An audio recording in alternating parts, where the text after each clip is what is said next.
ओम सभी को नमस्ते। मंत्रोच्चारण। ओम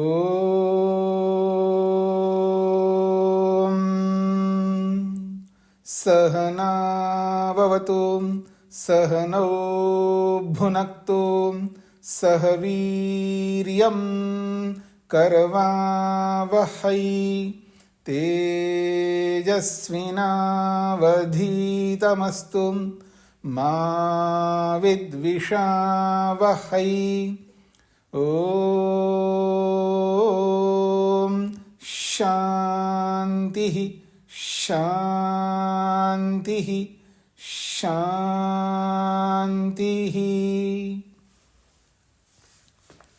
सांख्य दर्शन की कक्षा संख्या 125 है। छठे अध्याय के 36 सूत्र तक हमने पूरा किया है। पिछला एक प्रसंग है, प्रकृति को विभु बताया है, व्यापक बताया है।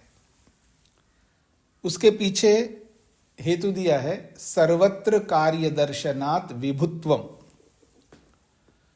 सब जगह पर कार्य देखा जाने से, सभी स्थानों पर जब कार्य है तभी यह संभव हो सकता है कि प्रकृति विभु हो। पर इसका जो विभुत्व है वो अनंत की दृष्टि से नहीं है। अनंत जो है ईश्वरी है एकमात्र। स्थान की दृष्टि से, काल की दृष्टि से तो तीनों अनंत है। जीवात्मा भी अनंत है, प्रकृति भी अनंत है और परमात्मा भी अनंत है काल की दृष्टि से। लेकिन स्थान जगह की दृष्टि से केवल ईश्वर ही अनंत है। अर्थात ऐसा कोई स्थान, स्पेस, खाली जगह नहीं है जहां परमात्मा ना हो। ऐसा प्रकृति नहीं है। फिर भी प्रकृति को विभु इसलिए बोला है क्योंकि पूरे ब्रह्मांड, जिसको हम ब्रह्मांड के रूप में देखते हैं, ये छोटा मोटा नहीं है ब्रह्मांड। पता नहीं लोक लोकांतर। आज का जो खगोल विज्ञान है, स्पेस साइंस है, वो ये कहता है, वो बहुत बड़े बड़े टेलीस्कोप से इस ब्रह्मांड को देखने का प्रयास करते हैं। वो बहुत सारी गैलेक्सीज का उन्होंने पता लगाया उन्हीं टेलीस्कोपों के माध्यम से। उनका ये कहना है कि यदि जो अंतिम गैलेक्सी जो दिखाई देता है वैज्ञानिकों को, अगर वहां जाकर के, मान लीजिए, कल्पना करिए, वहां जाकर के फिर ऐसे ही दूरबीन से देखा जाए तो ऐसे ही और पता नहीं कितनी आकाश गंगाएं होंगी। एक प्रकार से अथाह आकाश गंगा है। आप समझते होंगे गैलेक्सी का मतलब क्या होता है।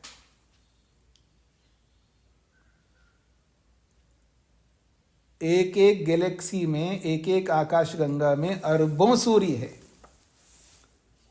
और एक सूर्य जो निकट का, हमारे लिए जो सूर्य है वो निकट का कितना बड़ा है, इस पृथ्वी से, धरती से कितना बड़ा है। और ऐसे ऐसे पता नहीं कितने बड़े बड़े सूर्य, कितना लंबा चौड़ा संसार होगा। इस पूरे ब्रह्मांड में, अर्थात जहां भी कार्य पदार्थ है वहां पर प्रकृति है, क्योंकि प्रकृति से कार्य पदार्थ बनता है। इससे यह पता लगता है वो विभु है। पर ऐसा नहीं कि विभु वो ईश्वर की तरह हो, बस केवल कार्य जगत में ही व्यापक है, कार्य जगत से बाहर है नहीं वो। अब एक प्रश्न किया जा रहा है पृष्ठ संख्या 379 में 37वें सूत्र की भूमिका में। पहले समझ लीजिएगा आप लोग। वो ये कहना चाहते हैं, यदि कोई कार्य पदार्थ बनता है, कोई कार्य उत्पन्न होता है, बिना गति के कोई भी कार्य उत्पन्न नहीं होता, बिना क्रिया के कोई कार्य उत्पन्न नहीं होता है। यदि प्रकृति में गति ना हो, क्रिया ना हो, तो कार्य कैसे उत्पन्न होगा। अगर गति है इसका मतलब वो विकारी हो जाएगा। फिर वो नित्य नहीं हो सकता। इस बात पर ध्यान दीजिएगा जो मैं कहना चाह रहा हूं। यहां गति से देशांतर गमन की बात नहीं हो रही है। एक जगह से दूसरी जगह पर जाने वाली जो गति है, जो मूवमेंट है, वो वाली नहीं हो रहा है। गति का मतलब अलग अलग क्रिया है। जैसे इलेक्ट्रॉन, न्यूट्रॉन, प्रोटॉन घूमते जा रहे हैं एक के अंदर एक, ऐसे। तो जैसे वस्तु के अंदर जो गति हो रही है, क्रिया हो रही है, उससे सूक्ष्म अवयव, जिसको एटम कह सकते हो, एटम, अनेक एटम जो मिले हुए हैं, तो उनके बीच में जो गति हो रही है उसमें टूटना फूटना ये सब क्रियाएं होती है। तभी तो पुराना होता है कोई पदार्थ, कोई वस्तु पुरानी हो रही है तभी हो रही है ना, उसमें गति हो रही है। ये जो परिवर्तन रूपी गति को लेकर के बोला जा रहा है यहां पर। तो यदि परिवर्तन हो रहा है तो वो मूल कैसे रहेगा, अर्थात वो नित्य कैसे रहेगा, ये प्रश्नकर्ता का प्रश्न है, मूल उद्देश्य। जिसमें परिवर्तन हो वो नित्य नहीं हो सकता, ये प्रश्नकर्ता का मूल प्रश्न है। अब परिवर्तन, बदलाव जो होता है वो कार्य पदार्थों में होता है, कारण पदार्थ में नहीं होता बदलाव। कारण पदार्थ का मतलब है जो नित्य कारण पदार्थ, जैसे सत्व, रज और तम, ये नित्य है। अब सत्व में अपने आप में कोई परिवर्तन थोड़ा होगा, उसमें टूटना फूटना थोड़ा होगा। अगर टूटना फूटना होता तो कार्य होगा, कार्य वस्तु में ऐसा टूटना फूटना होता है, विकृति विकार उत्पन्न होता है, बदलाव उत्पन्न होता है। पर मूल पदार्थ में बदलाव नहीं होते। जैसे एटम है, जैसे सूक्ष्म परमाणु जिसको आप कहते हो, वो परमाणु टूट फूट रहा हो ऐसा नहीं है, वो परमाणु मिलकर के स्थूल पदार्थ बनता है ना, वो स्थूल पदार्थ में टूटना फूटना होता है, मूल में नहीं होता है। इसी तरह इसको समझना है तो आपको समझ में आ जाएगा। प्रश्न समझ लीजिएगा। प्रधानस्य विभुत्वम सर्वत्र कार्य दर्शनाद उच्यते। प्रकृति का विभुत्व सब जगह कार्यों को देखने से होता है, ऐसा उच्यते कहा जाता है। नहीं अनंतत्वात्, उसका विभुत्व अनंत के कारण से नहीं है, उसका विभुत्व अनंत के कारण से नहीं है। बिल्कुल ठीक है। यत्र कुत्र तस्य लोक लोकांतर रूपम कार्यम कार्य रूपे परिणति। यत्र कुत्र, जहां कहीं पर भी, तस्य उस प्रकृति का, उस प्रधान का, जो कि लोक लोकांतर के रूप में, कार्य के रूप में जो परिणति हुई है, तत्र तत्र तत्र तत्रस्थ गति मंत्रेण नास्यात्, वहां वहां बिना गति के ये नहीं हो सकता।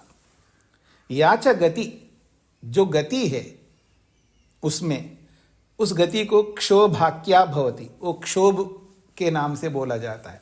ये जो गति है, ये जो बदलाव है, परिवर्तन है, इसको क्षोभ कहते संस्कृत में।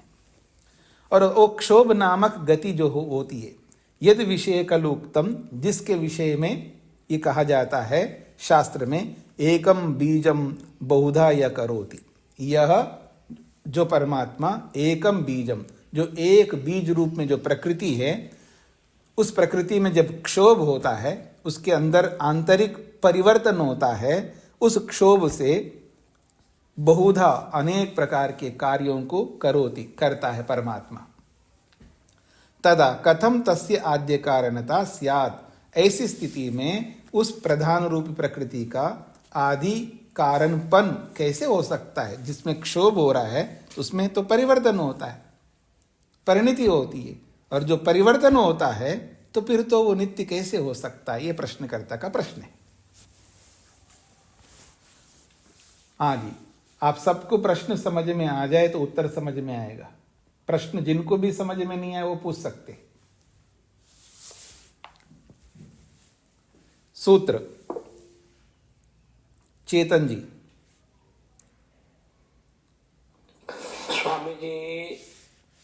सातों रज और तम तीनों में ईश्वर विक्षोभ करता है, यही मतलब है जी?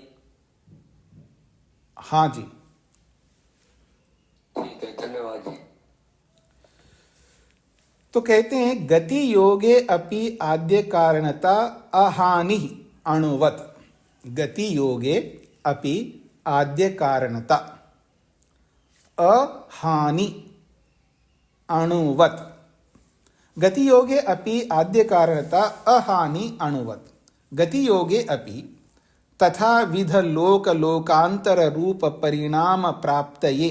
गति संबंधे अपि, गति का योग होने पर भी, अर्थात तथाविध लोक लोकांतर रूप परिणाम प्राप्तये, ऐसे स्वरूप वाले जो विभिन्न प्रकार के लोक लोकांतर रूप में बनने की जो परिणाम की प्राप्ति है, ऐसे गति की संबंध होने पर भी, क्रिया संबंधे अपि, गति संबंध को खोल के समझाया, क्रिया संबंध होने पर भी, तस्य आद्य कारणतायाः खलु अहानि, उस प्रधान रूपी प्रकृति के आदि कारण होने में कोई अहानि, कोई हानि नहीं होती है। अर्थात न हानिर्भवति, कोई हानि नहीं हो सकती। क्यों? अणुवत, अणु के समान, जैसे सूक्ष्म अणु होता है उसके समान। यथा ही अणवो गति योगात, अर्थात क्रिया संबंधात खलु, जैसे अणुओं में, सूक्ष्म अणुओं में, परमाणुओं में गति योगात, अर्थात क्रिया के साथ उन अणुओं का संबंध होने से, खलु गठ मठ वस्त्र आदि कस्य आद्य कारणताम भजन्ते। जब उन अणुओं का परस्पर गति संबंध, क्रिया का संबंध होने से वही अणु, कोई अणु मिलकर के घड़ा बनता है, कोई मठ मकान बनता है, वस्त्र बनता है। तो इस प्रकार के जो पदार्थ बन रहे हैं, इनका जो आदि कारण क्या है? तो उनमें अणु है। तो अणु ही उनका आदि कारण को भजनते प्राप्त होता है। यथा अथवा पार्थिवाद्यनवो गति योगे पृथ्वी पिंडादि का नाम मूल कारणानि सन्ति। यथा वा, अथवा आप ऐसा भी कह सकते, पार्थिवादि अणव, जो पृथ्वी तत्व का जो सूक्ष्म अणु है, उन सूक्ष्म अणुओं में गति योगे, गति का, क्रिया का संबंध होने पर, पृथ्वी पिंडादि का नाम मूल कारणानि, जो पृथ्वी पिंड बन जाता है, उस पृथ्वी पिंड का मूल कारण कौन होगा? पृथ्वी तत्व। ऐसे ही जो जल का जो अणु है, उन जल के अणुओं में गति का योग होने पर, क्रिया का संबंध होने पर, वो स्थूल रूप में, पिंड के रूप में, जल के रूप में प्रस्तुत होता है। और उस जल का मूल जो है वो जल का एक अणु है। इस प्रकार सबके साथ समझ लेना चाहिए। तथैव, उसी प्रकार से प्रधानस्यापि गति योगे, प्रधान रूपी प्रकृति का भी क्रिया के साथ, गति के साथ संबंध होने पर ये सारे पदार्थ बनते हैं, महतत्व, अहंकार आदि। इसलिए उनके आदि कारणता में कोई हानि नहीं होती है। आद्य कारणता या न घातका, आदि कारण को वो खंडित नहीं करता। ये सूत्र का अभिप्राय है। क्या कहना चाहते हैं? जैसे अणु बहुत सूक्ष्म अणु है, जिसको आप एटम बोलते हो, जब वो सारे अणु मिल जाते हैं तो स्थूल पदार्थ बन जाता है। तो वो सारे कैसे मिलेंगे? एक देखिए मेरी ओर, ये एक हाथ दिख रहा है ना, ये दूसरा हाथ, ये अपने अपने जगह पर है। अब दोनों मिल गए तो दो अणु एक हो गए। फिर तीसरा अणु आया, फिर तीन अणु मिलके एक हो गए। ऐसे एक एक अणु मिलते गए, स्थूल होता गया, स्थूल होता गया, स्थूल होता गया, फिर हमारे दिखने योग्य बन गया। तो वो अणु अपने आप में, अणु में कोई परिवर्तन थोड़ा हुआ है, अणु में कोई परिवर्तन नहीं हुआ। फिर परिवर्तन क्या हुआ? वो एक अणु था, दो बन गए, दो के तीन बन गए, तीन के चार बन गए, वो सब जुड़ते गए, फिर स्थूल में आ गए। जैसे एक रुई का एक कण, दूसरा कण, तीसरा कण, चौथा कण, ऐसे मिल करके एक होकर के एक धागा बन गई।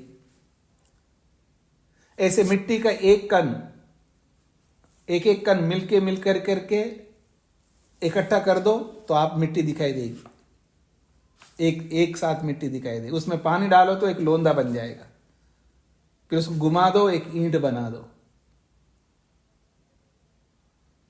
तो उस एक कण में कोई टूटन फूटन थोड़ा होगा, जो सूक्ष्म अणु है।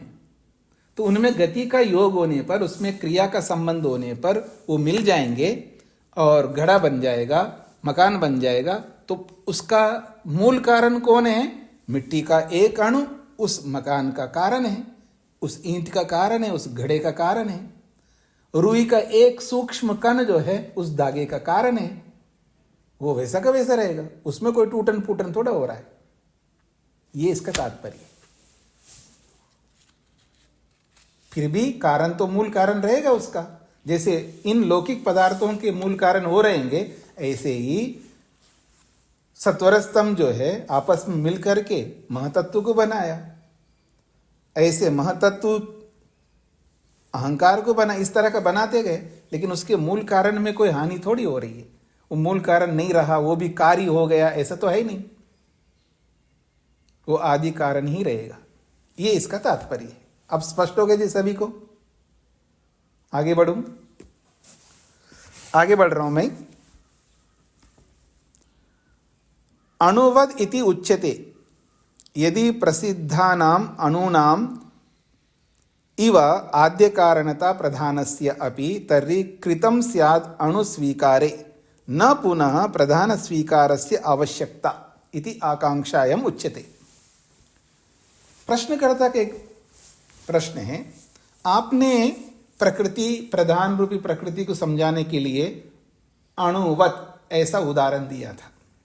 अणुवद इति उच्यते, अणु के समान ऐसा आपने जो कहा था। यदि प्रसिद्धानाम अणुनाम इव, जैसे प्रसिद्ध अणु हैं, ये प्रसिद्ध अणुओं के कारण से इसके कार्य पदार्थ हमको दिखते हैं, तो उन प्रसिद्ध अर्थात सब लोगों के द्वारा जानने योग्य जो अणु हैं, उन अणुओं के समान ही आद्य कारणता प्रधानस्यापि, जैसे ये प्रसिद्ध अणुओं के समान ही प्रकृति रूपी प्रधान की आदि मूल कारण बताया आपने। तर्हि फिर हमारा एक प्रश्न है, कृतम स्याद अनुस्वीकार्य, आपने अणु को तो स्वीकार किया है, मतलब जो दिखाई देने वाले समस्त पदार्थों का जो आदि कारण है उसको अणु बोला है, तो आपने अणु को तो स्वीकार किया। जब अणु को स्वीकार कर ही लिया है तो न पुनः प्रधान स्वीकार से आवश्यकता, फिर प्रधान रूपी प्रकृति को स्वीकार करने की क्या आवश्यकता है? यही आदि कारण मान लेंगे अणु को। इस आकांक्षा में उत्तर दिया जा रहा है। हाँ जी, प्रश्न सबको स्पष्ट है जी? अब इसका समाधान। प्रसिद्धाधिक्यम प्रधानस्य न नियम, प्रसिद्धाधिक्यम प्रधानस्य न नियम। प्रसिद्धाधिक्यम प्रधानस्य जगत् कारणत्वेन प्रसिद्धेभ्यो अणुभ्यः आधिक्यम ज्येष्ठ्यम प्रधानस्य आद्य कारणतायाम। जगत कारणत्वेन, जगत के कारण के रूप में जब हम देखेंगे तब प्रसिद्धेभ्य अणुभ्य, प्रसिद्ध जो अणु हैं, जो सब लोग जानते हैं अणुओं को, इन प्रसिद्ध सर्वज्ञात अणुओं से आधिक्यम, उससे अधिक है, ज्येष्ठ्यम, ज्येष्ठता है, बड़प्पन है, किसका? प्रधानस्य, प्रधान की। इसलिए उस प्रधान रूपी प्रकृति को ही इस जगत का आदि कारण माना गया है। तो आद्य कारणतायाम, आदि कारण के विषय में ये जो प्रधान है, प्रकृति है, इसका अधिकता है, अर्थात ये ज्येष्ठ बन रहा है। किनकी अपेक्षा से? अणुओं की अपेक्षा से। इसलिए इसको नकार नहीं सकते। अतो नियमो न यद अणवः समस्तस्य जगतो आद्य कारणताम भजेरन। अतः इसलिए नियमो न, ये नियम नहीं बना सकते हो कि यद कि अणवः, ये जो अणु हैं, ये समस्त जगत का आदि कारण को प्राप्त हो, ये नियम आप नहीं बना सकते। भवन्तु खलु पृथिव्यादि पिंडानां यद्वा पृथिव्यादि भूतानां आद्य कारणानि ते अणवः। ते अणवः, ये जो अणु हैं ये भवन्तु हो जाए, हमें कोई आपत्ति नहीं, कारण आदि कारण किनके? पृथिव्यादि पिंडानां, पृथ्वी जल अग्नि वायु आकाश, इन पिंडों का, अथवा यूं कहिए पृथिव्यादि भूतानां, पृथ्वी आदि भूतों का, पंचमा भूतों का आद्य कारणानि, आदि कारण हो जाएं ये अणु, हमें कोई आपत्ति नहीं है। तेषां सूक्ष्मांशः तन्मात्राख्या, और उनका जो सूक्ष्म अंश है वो तन्मात्र नाम वाले हैं। जिन अणुओं को आप कह रहे हो वही सूक्ष्म अंश है, तन्मात्र नाम वाले, ऐसा अगर आप कहते हैं तो पृथ्वी आदि भूतों का वो आदि कारण हो जाए। परंतु तेभ्यो अपि कारणम अहंकारः, पर उन सूक्ष्म तन्मात्र नामक जो सूक्ष्म अणु हैं उन अणुओं का भी, तेभ्यः उन तन्मात्रा रूपी अणुओं का भी अहंकार कारणम, अहंकार उसका कारण है। तस्यापि महतत्वम, और उस अहंकार का भी महतत्व आदि कारण है। पुनः तस्यापि कारणम प्रधानम, और उस महतत्व का भी आदि कारण प्रधान है।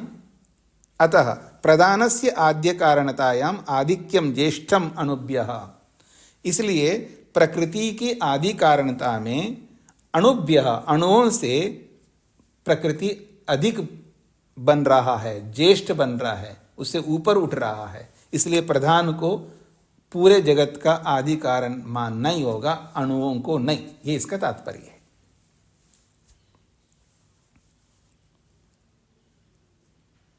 हाँ जी, सब कुछ स्पष्ट हो गए जी? हाँ, जिनको भी समझ में नहीं आया तो पूछ सकते हो। हाँ जी, प्रेम जी। स्वामी जी नमस्ते जी, ये आखिरी लाइन दोबारा उच्चारण कर दो। प्रधानस्य कारणात्, प्रधानस्य आद्य कारणतायाम आधिक्यम ज्येष्ठ्यम अणुभ्यः, प्रकृति की आदि कारणता में अणुओं से प्रकृति की अधिकता है, ज्येष्ठता है। यानी अणु ही ज्येष्ठ नहीं है, प्रकृति ज्येष्ठ है। जैसे हाँ जी, मेरे 4 बेटे हैं जी, बेटी नहीं, नहीं बेटी नहीं, 4 बेटे हैं। लेकिन ये जो दिख रहा है ना, ये ज्येष्ठ पुत्र है। अब उसके आगे कोई है ही नहीं। मैं तो सुनने वाला, अरे मैं तो समझ रहा था ये जो तीसरा वाला है यही आपका ज्येष्ठ पुत्र होगा, पर मेरे 4 पुत्र है जी, 4 पुत्र है तो मेरा ज्येष्ठ तो वही वाला है।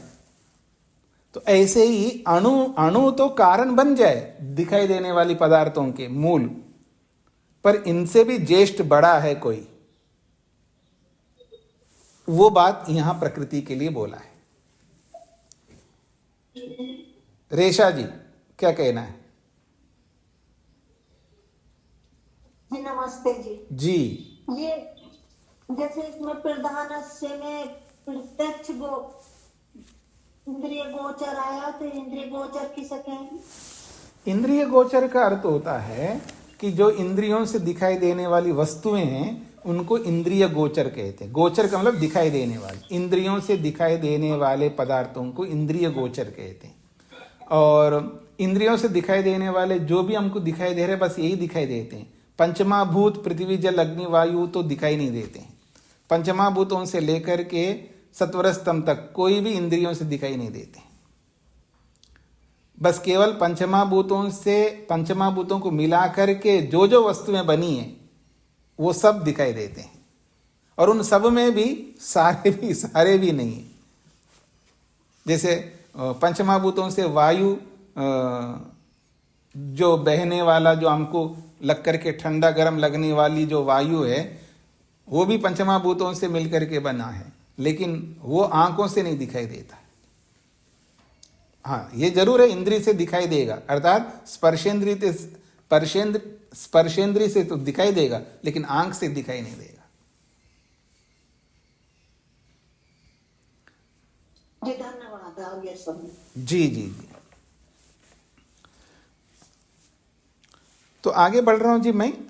39वां सूत्र है, अयम अन्यो अपि हेतु प्रधानस्य ज्येष्ठे यत्, अयम अन्यो अपि हेतु, ये दूसरा एक और हेतु दे रहे हैं, कारण दे रहे हैं। किसके लिए? प्रधानस्य ज्येष्ठे, प्रकृति के ज्येष्ठ होने में। यत् की क्या है? सत्वादीनाम अतद्धर्मत्वम तद्रूपत्वात्। बहुत अच्छा महत्वपूर्ण सूत्र है जी। मैं अनेक बार आप लोगों को बोलता हूं सत्वगुण, रजोगुण, तमोगुण। तो सत्व रज तम में गुण शब्द जुड़ते ही लोगों को लगता है ये क्वालिटीज हैं, ये धर्म है, ऐसा लोगों को लगता है। नहीं, क्योंकि सत्व के आगे जो गुण जुड़ता है वो गुण विशेषता वाला शब्द नहीं है, वो गुण पदार्थवाची है। वहां गुण का अर्थ पदार्थ है, द्रव्यवाची है वहां गुण। सत्वगुण का मतलब है सत्व द्रव्य, सत्वगुण बराबर सत्व द्रव्य। तो गुण का अर्थ है वहां द्रव्य, न कि विशेषता, न कि धर्म। तो सत्व गुण, रजोगुण, तमोगुण, ये जो तीन पदार्थ हैं, तीन गुण शब्द के साथ जुड़े हुए हैं, ये सत्वादि नाम अतद्धर्मत्वम। ये गुण शब्द या ये सत्व रज तम जो है, ये प्रकृति के धर्म के रूप में नहीं है। सत्वादि नाम सत्व रज तम, ये तीनों अतद्धर्मत्वम, अर्थात प्रकृति के प्रधान के धर्म नहीं है। फिर क्या है? तद्रूपत्वात्, ये वही है, वही पदार्थ है। ये इसका तात्पर्य है। फिर समझ लीजिएगा भाष्य से, सत्वादीनाम अतद्धर्मत्वम तद्रूपत्वात्, सत्वरजस्तमसाम अतद्धर्मत्वम, प्रधान धर्मत्वम, प्रधान अधर्मत्वम, प्रधान अगुणत्वम। सत्वरजस्तमसाम, सत्वरजतम ये जो है, ये अतद्धर्मत्वम का मतलब है ये धर्म नहीं है। अतद्धर्मत्वम का मतलब है सत्वरजतम ये धर्म नहीं है, ये क्वालिटी नहीं है। अतद्धर्मत्वम का अर्थ है ये धर्म नहीं, सत्व कोई धर्म नहीं है, अर्थात सत्व कोई विशेषता नहीं है, सत्व कोई क्वालिटी नहीं है। तो सत्व रज और तम ये अतद्धर्मत्वम, अर्थात ये धर्म नहीं है। प्रधान, इसी को खोल के समझा रहे हैं, प्रधान अधर्मत्वम, ये प्रधान रूपी प्रकृति के धर्म नहीं है। उसको और खोल दिया है, प्रधान अगुणत्वम, प्रधान रूपी प्रकृति के ये गुण नहीं है। कौन? सत्वरजतम। इसी को और स्पष्ट कर रहे हैं आगे, नहीं सत्वरजतमांसी प्रधानस्य धर्मा गुणा संति। सत्वरजतमांसी, सत्वरजतम ये तीनों प्रकृति रूपी प्रधान के धर्म कहो या गुण कहो, ये न संति, नहीं है। फिर क्या है? तद्रूपत्वात्, यानी सत्वरजतम ही पदार्थ हैं, सत्वरजतम ही प्रकृति है, सत्वरजतम ही प्रधान है। यह है तद्रूपत्वात् करता है। उसी को बोला तत्स्वरूपत्वात्, ये उसी यानी वही स्वरूप है, प्रधान के वही स्वरूप है। तत्स्वरूपत्वात् का मतलब है प्रकृति के ही स्वरूप है ये सत्वरजतम, न कि उसके गुण है, न कि उसके धर्म है। उक्तम ही पूर्वम, पहले हम कह ही चुके हैं, सत्व रजस तमसाम साम्य अवस्था प्रकृति।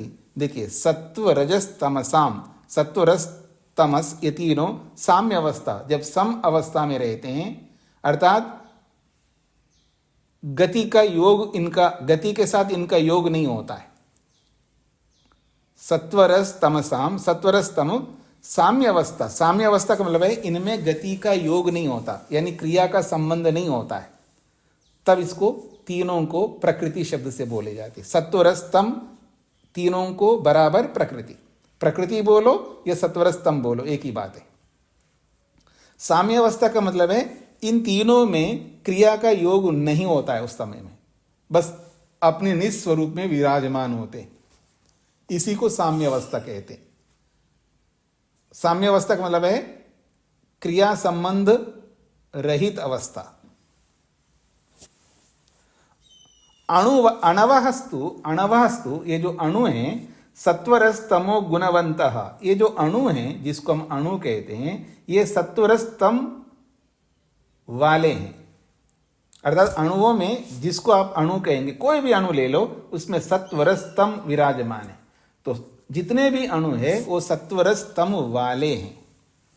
न तो तद्रूपा, ये अणु जो है ये सत्वरस्तम रूप नहीं है, इनमें सत्वरस्तम है, इसलिए न तद्रूपा न तन्मया। तन्मया कहो तद्रूपा कहो एक ही बात है। तो ये अणु जो है सत्वरस्तम वाले हैं, ना कि सत्वरस्तम है। ये शब्द का अर्थ समझ में आ गया जी सबको? जो परमाणु कहो अणु कहो, अणु जो है ये सत्वरस्तम वाले हैं, ना कि सत्वरस्तम है, ये कहना चाह रहे हैं।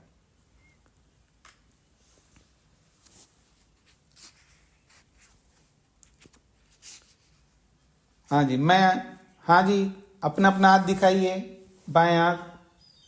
किसी के हाथ में घड़ी है क्या? घड़ी वाले, हाँ, राजीव जी के हाथ में घड़ी है। राजीव जी घड़ी वाले है, ना कि घड़ी है। समझ में आ रहे हैं? घड़ी अलग है, राजीव जी अलग है। तो राजीव जी घड़ी वाले हैं, ना कि घड़ी है। तो अणु जो है ये सत्वरस्तम वाले हैं, ना कि सत्वरस्तम है। अब क्लियर हो रहा है सबको? अब अभी भी समझ में नहीं आया तो फिर मैं कैसे समझाऊं? हाँ जी, आगे बढ़ता हूं। किंतु स्वस्वभूत विषय का गंधादि गुणवंत, किंतु ये जो अणु हैं स्वस्वभूत विषय का, अपने अपने भूत विषयक गंधादि गुण वाले हैं। उक्तम ही, जैसा कि योग दर्शनकार ने बोला भी है, पार्थिवस्य अणो गंध तन्मात्रम सूक्ष्मो विषयः। पृथ्वी तत्व का जो सूक्ष्म अणु है, पार्थिवस्य अणो, पृथ्वी तत्व का जो सूक्ष्म अणु है वो गंध तन्मात्र कहलाता है। और ये सूक्ष्म विषय इसलिए कहा जाता है क्योंकि पृथ्वी का वो सूक्ष्म है। आप्यस्य रस तन्मात्रम, जल का जो सूक्ष्म तत्व है वो रस तन्मात्र कहलाता है। तेजसस्य रूप तन्मात्रम, अग्नि का जो सूक्ष्म अणु है उसको रूप तन्मात्र कहते हैं। वायु का जो सूक्ष्म पदार्थ है उसको स्पर्श तन्मात्र कहते हैं। और आकाश का जो सूक्ष्म अणु है उसको शब्द तन्मात्र कहते हैं। ये योग दर्शनकार ने बताया। प्रधानस्य न गुणवत्वम, प्रधान का गुण नहीं है। प्रधानस्य न गुणवत्वम, प्रधान रूपी प्रकृति का वो गुण नहीं है। कौन? सत्वरस्तम। अतः इसलिए कहना चाहते हैं ज्येष्ठम तेभ्यो अनुभ्य तस्य प्रधानस्य प्रकृतेः, उस प्रधान रूपी प्रकृति का प्रधान रूपी प्रकृति अनुभ्य, इन अणुओं से ज्येष्ठ है। तेभ्य अनुभ्य, उन अणुओं से उस प्रकृति की ज्येष्ठता है, श्रेष्ठता है, अर्थात वो ही सबसे अधिक सूक्ष्म है, उससे सूक्ष्म और कोई नहीं।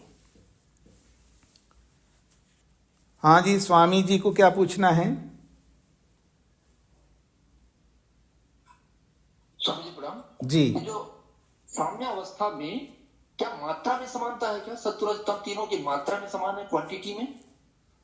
मतलब जितनी मात्रा में सत्व है उतनी मात्रा में तम, उतनी मात्रा में रज, ऐसा पूछना चाहते हैं? सत्व रज तमसाम साम्य अवस्था प्रकृति के बारे में नहीं, वो उसके बारे में है, लेकिन मैं आपके प्रश्न को दोहरा रहा हूं, आप उसको। यही जानना था। हाँ, ऐसा है तो इसके बारे में तो ऐसा कहीं पढ़ने में नहीं आया जी कि जितनी मात्रा में सत्व है उतनी मात्रा में रज भी है, उतनी मात्रा में तम भी है, ऐसा कुछ पढ़ने में नहीं आया। जी जी, क्योंकि सत्व के जितने भी कण होंगे वो कितने होंगे? उतने ही कण रज के होंगे, उतने ही तम के होंगे, ऐसा कहीं आया नहीं है पढ़ने में। जी, प्रेम जी को क्या कहना है? स्वामी जी, यहाँ साम्य अवस्था का अर्थ ऐसे लग देते हैं कि उनकी अवस्था अपरिवर्तनीय है, बदलती नहीं है। अपने रूप में वही मिथ्य ही रहते हैं, मूल रूप। नहीं, ऐसा मत समझ लीजिएगा। मैंने है कि उसमें जब क्रिया नहीं होती है उसको साम्य अवस्था कहते हैं। हमें जो अपरिवर्तनीय मान सकते हैं ना। आप कैसे भी मान लीजिएगा जी। हाँ जी, शेखर जी। जी प्रणाम स्वामी जी। जी जहाँ जो व्यास भाष्य का रेफरेंस दिया है उसके बाद दोबारा बताएंगे स्वामी जी। प्रधानस्य न गुण। हाँ जी, प्रधानस्य न गुणवत्वम, प्रकृति के सत्वरस्तम गुण नहीं है, धर्म नहीं है।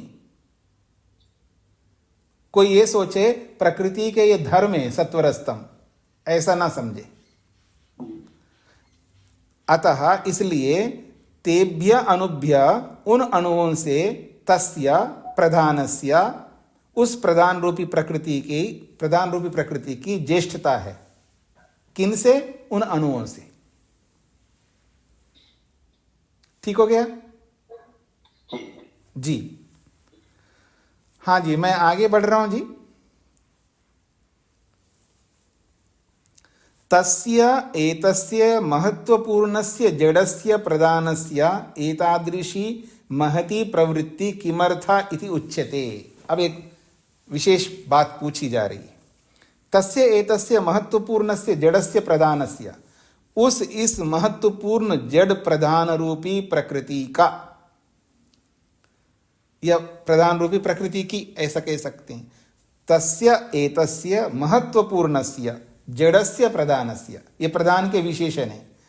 तस्य एतस्य, उस इस महत्वपूर्णस्य, महत्वपूर्ण जड़स्य, जड़ रूपी प्रधानस्य, प्रधान रूपी प्रकृति की एतादृशी महती प्रवृत्ति, इस प्रकार की बहुत बड़ी प्रवृत्ति जो हुई है सृष्टि के रूप में बदलने की, किमर्था, किस लिए हुई है?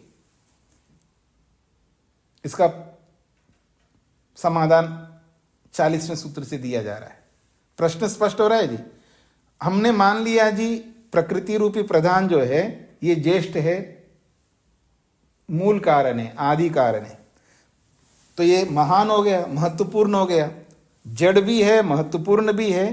तो ऐसे महत्वपूर्ण इस जड़ प्रधान रूपी प्रकृति की एतादृशी महती प्रवृत्ति, इस प्रकार की जो महती प्रवृत्ति, महान परिवर्तन रूपी प्रवृत्ति है, ये किमर्था, किस लिए हुई है? उसका समाधान दे रहे। अनुपभोगे अपि पुमर्थम सृष्टि प्रधानस्य उष्ट्र कुंकुम वहनवत। बड़ा अच्छा उदाहरण से समझाने का प्रयास किया जी। आपके मन में भी आता होगा, अरे अच्छे भले पड़े रहे थे हम मूर्छित अवस्था में, प्रलय अवस्था में, ये सृष्टि बना करके हमें परेशान कर रखा है भगवान ने। ये सृष्टि बना करके भगवान ने हमें परेशान कर रखा है। ऐसे पड़े रहे थे, पर कोई भी आप बोलने को तो बोल देते हो। प्रश्न क्या है कि वो बड़ा मेहनत आप नहीं करना चाहते, उस बड़े मेहनत को आप नहीं करना चाहते हैं, इसलिए ये हमारे अंदर ये उत्तर आता है, अच्छा भला पड़ा रहता मैं वहीं पर, कुछ नहीं करना पड़ता, और ये सृष्टि बना करके खाली पीले हमें परेशान कर रखा है भगवान ने। ये वही बोल सकता है जो मेहनत नहीं करना चाहता है। पर ऐसा नहीं है, कोई दुनिया में ऐसा नहीं है कि कोई आत्मा ये कहे मैं ऐसे पड़ा रहा हूं जड़वत, एक नॉन लिविंग थिंग की तरह पड़ा रहा हूं। अच्छा, आपको वृक्ष बना दें जी, हजारों साल खड़े रहना एक जगह, वो भी नहीं चाहोगे आप। और वो तो कम से कम आंतरिक अनुभूति वृक्ष करता है, यहां तो कोई अनुभूति भी नहीं होती, अनुभूति लेस। ऐसे पड़ा रहे ना, कोई नहीं चाहेगा, क्योंकि आत्मा में इच्छा है, वो कुछ करना चाहता है, देखना चाहता है, जो भी करना चाहता है। तो उसके आत्मा के स्वभाव को परमात्मा ने जान करके उसके स्वभाव को पूरा करने के लिए ये सृष्टि बनाई। तो इस महत्वपूर्ण सृष्टि क्यों बनाई, अर्थात प्रकृति क्यों बनी इतनी विशिष्ट रूप में, किस लिए बनी, ये प्रश्नकर्ता का प्रश्न है।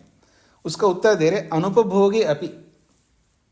देखो, प्रकृति इतनी अच्छी बन गई सृष्टि के रूप में, इतनी अच्छी सृष्टि बन करके भी वो स्वयं उसका उपभोग नहीं कर सकता, ये नहीं कर सकती, यूं कहिएगा। यानी संसार इतना सुंदर बन के तैयार हुआ है, लेकिन संसार स्वयं उपभोग नहीं कर सकता। फिर क्यों? पुमर्थम सृष्टि, पर यह सृष्टि इतनी बड़ी अच्छी सुंदर सृष्टि जो बनी है वो पुमर्थम, पुमान के लिए, मनुष्य के लिए, आत्मा के लिए है। प्रदानस्य सृष्टि, इस प्रदान रूपी प्रकृति की जो सृष्टि वो पुमर्थम, मनुष्य के लिए है। और वो स्वयं अनुपभोगे अपि, वो उपभोग नहीं करती है। सृष्टि प्रकृति जो है वो स्वयं उपभोग नहीं कर सकती। गाड़ी स्वयं उपभोग नहीं करती है। जो गाड़ी बन करके आपके घरों में तैयार बैठी है ना, कोई किसी के यहाँ BMW, किसी के पास में मर्सिडीज, किसी के पास में कुछ बड़ी अच्छी गाड़ी बन करके आपके घरों के अगल बगल में खड़ी है, पर वो खुद उसका उपयोग, उस गाड़ी का लाभ गाड़ी नहीं ले सकती। ऐसे सृष्टि बड़ी सुंदर बनी है, लेकिन सृष्टि उपभोग नहीं करती है। अनुपभोग है, अभी उपभोग न करने पर भी प्रदान से सृष्टि, ये प्रकृति की जो सृष्टि है वो पुमर्थम, वो मनुष्य के लिए है। उदाहरण से समझा रहे।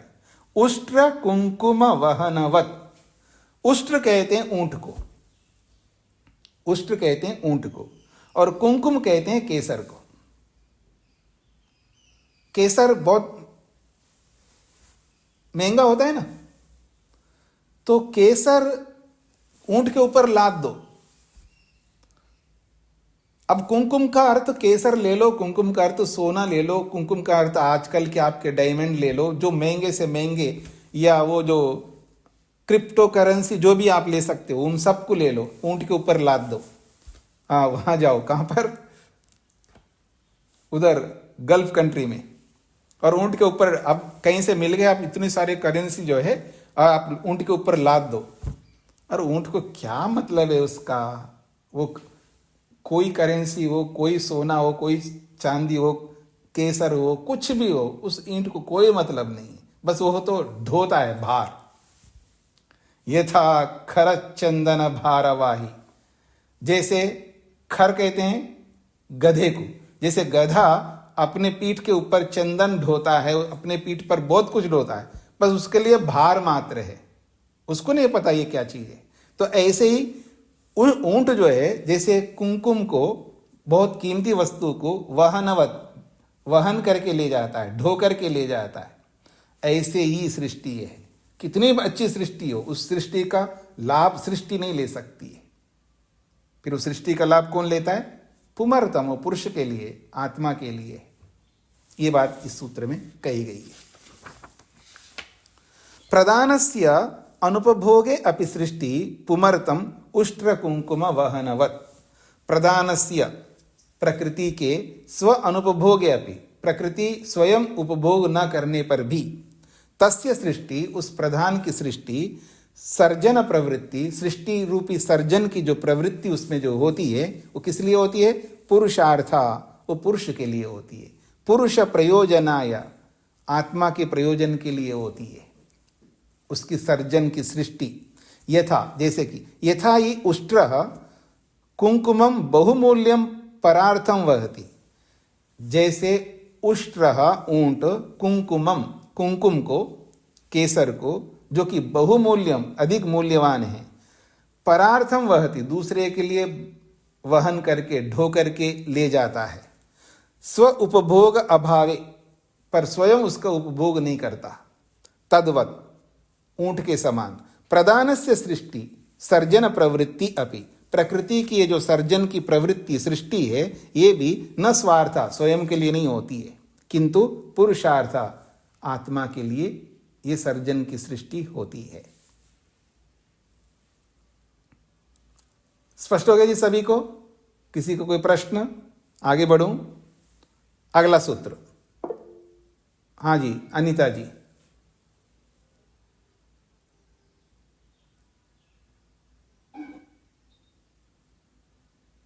बोलिए, माइक खोलिएगा ना। पुमर्थम, पुमर्थम मतलब पुमान को, पुरुष को पुम कहते हैं। पुम शब्द का अर्थ है मनुष्य। जी धन्यवाद।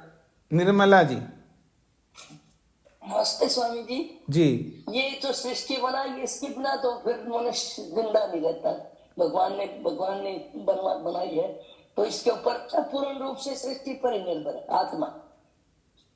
आप क्या कहना चाह रहे हैं? ऐसा क्या मतलब क्या आत्मा पूर्ण रूप से सृष्टि पर ही निर्भर है क्या? और आप बताएं और किस पर निर्भर है? और आपको ईश्वर नहीं बनाता तो फिर नहीं इसी पर निर्भर है। तो इसमें जो है ये भगवान ने इस रूप में प्रकृति को इसलिए रूप बनाया है। यही बताया जा रहा है माता जी, यही बताया जा रहा है जी। हाँ जी, सोमनाथ जी, धन्यवाद।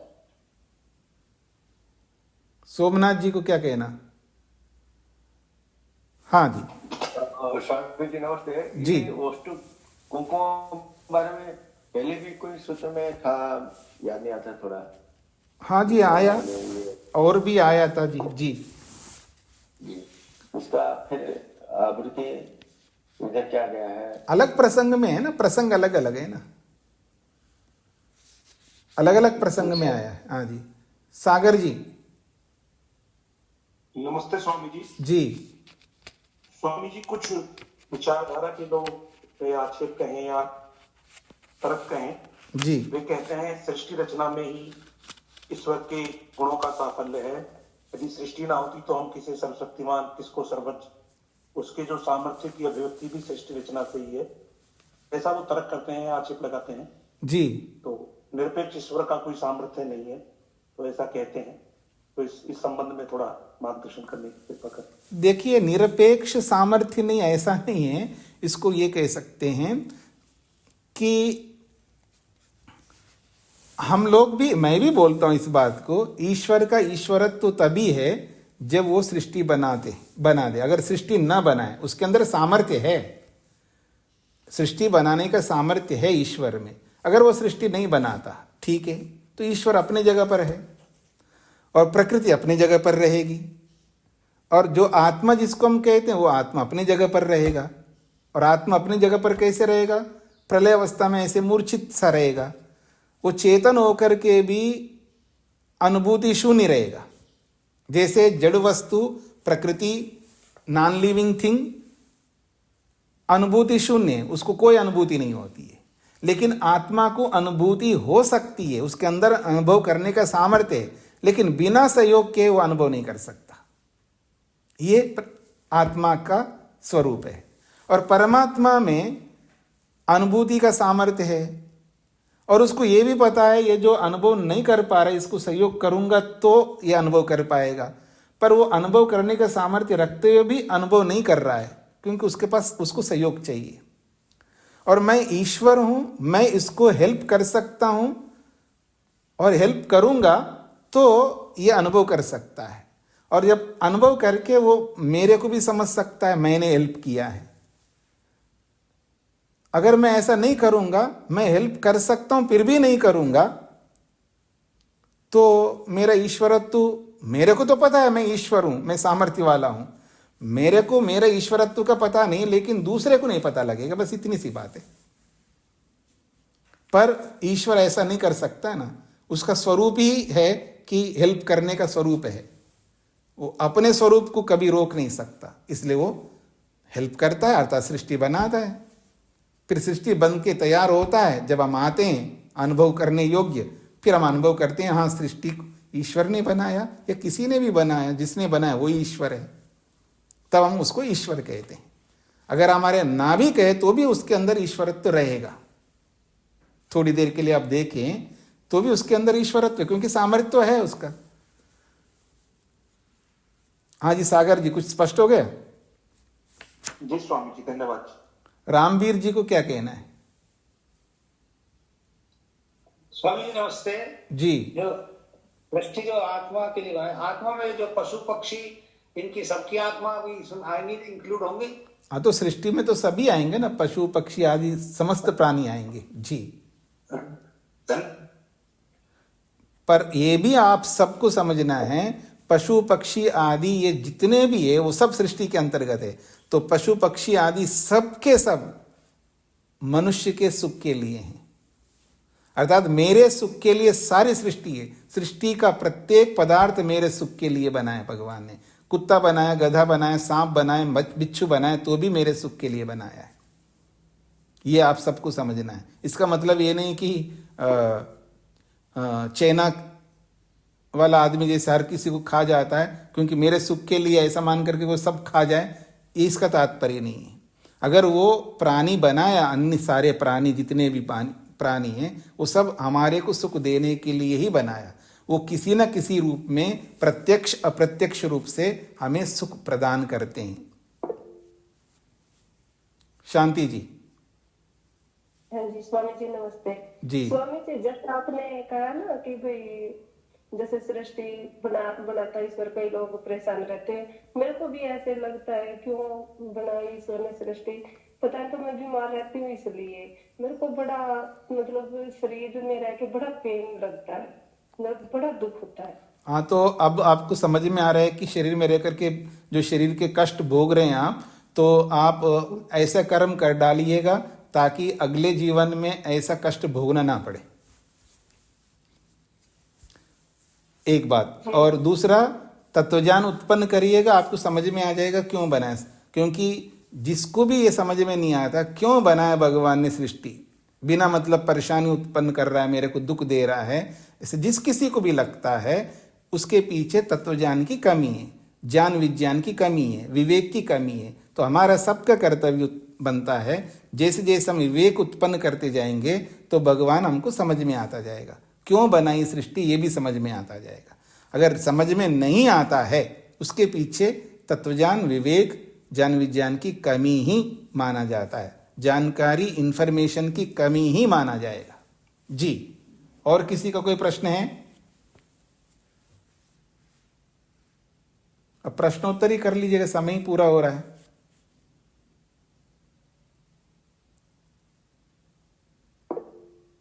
हाँ महादेव जी। प्रणाम स्वामी जी। जी, आपने बोला जिस सब भूत समुदाय पृथ्वी में है वो प्रमाण मनुष्य के लिए, मनुष्य के सुख के लिए हो और उसको उपयोग के लिए हो जी। तो इसलिए इस बारे में बोलने समय आपने बोला एक बिच्छू भी हो सकता है, ऐसा ही तो कुछ चीज है जो मनुष्य को अनिष्ट करता रहता है, तो वो कैसे उपकार करता है इसके बारे में आप उदाहरण बताइए, कौन अनिष्ट करता है? जैसे बिच्छू है, जो वृश्चिक है, जो हाँ जी, वो तो उनको स्वभाव तो वो काटना, ठीक है। तो वो कैसे मनुष्य के बारे में नहीं, बिच्छू देखिए, बिच्छू को क्यों कह रहे, सांप भी काटता है, मच्छर भी काटता है, ऐसे काटने वाले बहुत सारे प्राणी हैं, शेर भी हमको खा जाएगा। इसका इस तरह देख करके हम ये नहीं समझ सकते हैं कि ये हमारे सुख के लिए। अगर वो ना हो सृष्टि नहीं रह पाएगी। यदि विभिन्न प्रकार की योनियों में रहने वाले प्राणी ना हो तो हम खाएंगे क्या? आज जो अनाज उत्पन्न हो रहा है उस अनाज को उत्पन्न करने के लिए कितने प्राणी हैं जो आपको रोजगार दे रहे हैं, अर्थात आपके लिए श्रम दिवस दे रहे हैं, आपके लिए काम कर रहे हैं। प्राणी विज्ञान को थोड़ा समझ लीजिएगा, आप वैज्ञानिक हो ना, प्राणी विज्ञान को थोड़ा समझ लीजिएगा कि एक पौधे के नीचे इतने प्राणी हैं जो उस पौधे को उर्वरक शक्ति प्रदान कर रहे हैं, कितने श्रम दिवस देते हैं वो हमारे सुख के लिए। तो प्रत्येक प्राणी हमारे सुख के लिए खड़ा है, वो किस रूप में है ये प्राणी विज्ञान को समझने से पता लग जाएगा।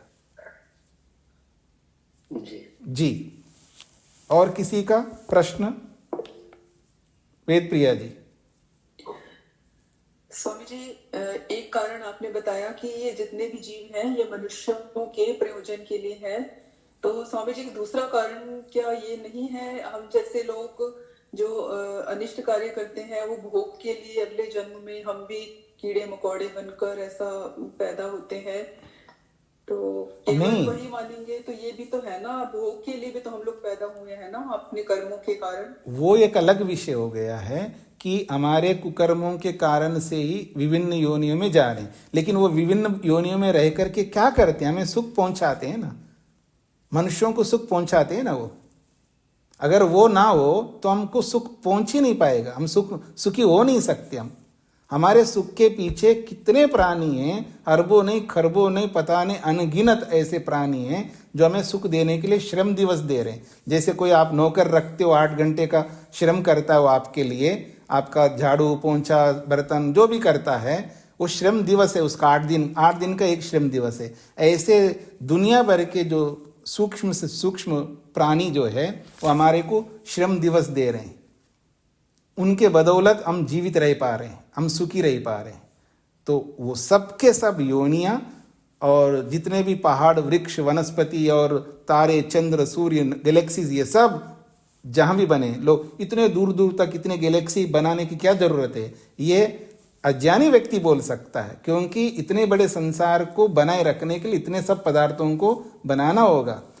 केवल एक धरती को टिकाए रखने के लिए सूर्य बनाया, सूर्य को टिकाए रखने के लिए हमारा सौरमंडल बनाए, अपने सौरमंडल को टिकाए रखने के लिए पूरी गैलेक्सी बनाई, उस गैलेक्सी को टिकाए रखने के लिए दूसरी गैलेक्सी बनाए।